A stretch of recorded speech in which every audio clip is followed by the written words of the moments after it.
Hey, good evening, everybody. It's the Gentleman Piper. And happy birthday, Army. It's the Army's 247th birthday today. The Army was created on June 14, 1775.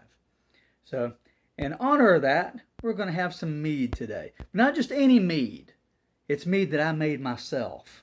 And I happened to bottle it on June 14th, 2014. So it's been about 8 years in the bottle.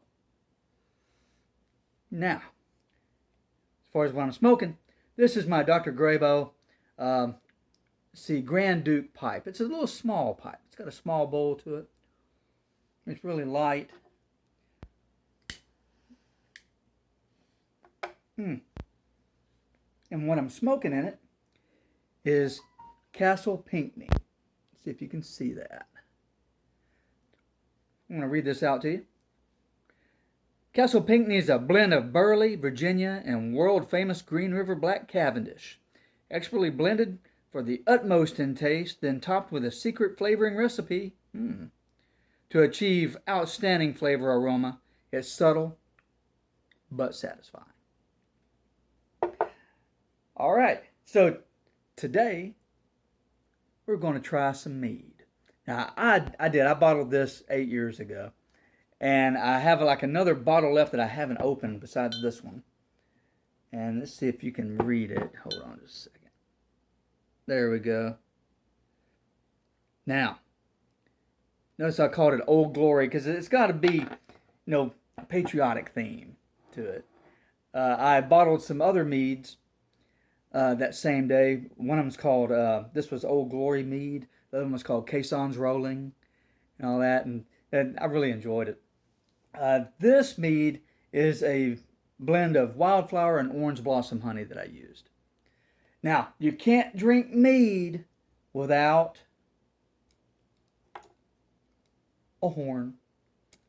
Okay, this horn, it's a genuine drinking horn, and it holds about 7 ounces. Okay, I'm going to put this away, and we're going to give this a go. Okay, let me put this back in this little stand. Okay, that's going to be in the way. Let me move that over here.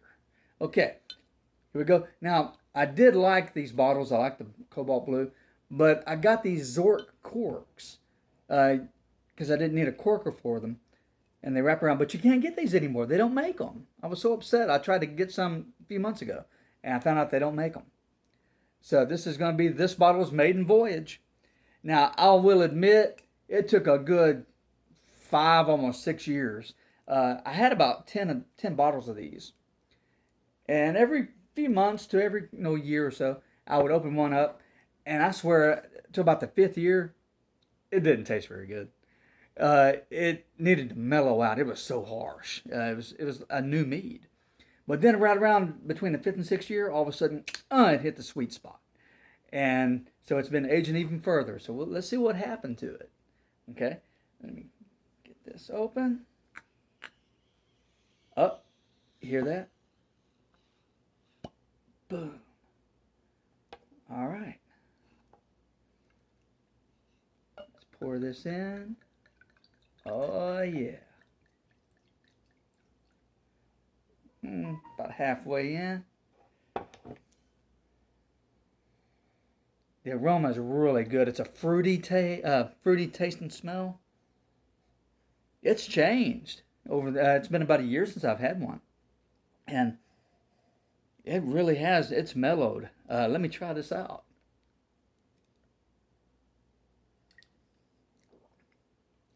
Yeah, finally.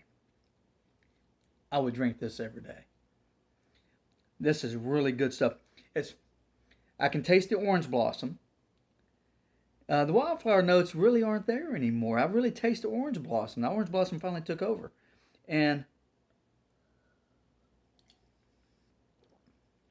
yeah, I made it sweet. I put, this is a 1 gallon batch. Actually, I made 2 gallons of it. But for a 1 gallon batch, I put 3.5 pounds of honey. And that'll make a sweet mead. Usually 2.5 pounds of honey. Did I say gallons? No. 2.5 pounds of honey will make a dry mead. 3 pounds of honey will make a semi-sweet mead. And 3.5 pounds of honey will make a sweet mead. And any more than that, you make what's called a sack mead. And it's really, really sweet, like a dessert. So, but this, oh my goodness, this is tasty. I love it. But I will admit, I almost gave up on you. I almost did right about the 5th year. I was going, how long do you have to keep these things? So, but hey, meads are labor of love, and they really teach you patience, because you're not going to drink them right away unless you just, have a strong gut. Okay. But yeah, now men, every man needs a drinking horn. You know what's so neat about these? Is normally, see, I made a little stand for mine, and so I can it'll sit up. But normally, once you fill up a horn, you can't put it down till it's finished. So yeah, now I only filled this one up halfway. Skull, as the Vikings said, skull. Good stuff. Oh, I can also show you. Here, I will put this right here real quick. I'm going to show you something I made. I made a paracord bracelet with a Thor's hammer as a clasp. It's actually really easy to do. This is called a cobra weave. And I took some paracord. I got it from Hobby Lobby.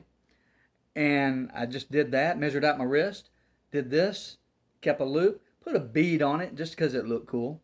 But this used to be a Thor's hammer pendant on a necklace that I just don't wear anymore. I haven't taken this one off since my wife gave it to me. This is meteorite. This is a really beautiful necklace. But I decided, you know what, since I'm not using this as a necklace anymore, I'll just repurpose it into a bracelet. I did the same thing with a St. Michael's pendant that I had. Made it into a bracelet too. And I made my wife a unicorn bracelet. So yeah, this is really neat. And it goes along with the theme. I'm drinking mead, and in a horn. And again, this is Old Glory mead that I made. And make sure you can see it. I even signed it. That's something. But Old Glory because it was the Army's birthday. All right. Hey, I hope you enjoyed this. I know I have. Because I tell you what, I'm really pleased with the way it turned out. It's sweet, but not too sweet. And it's just right. All the harshness is gone. It's mellow. It's really good stuff. All right. Hey, y'all have a great evening.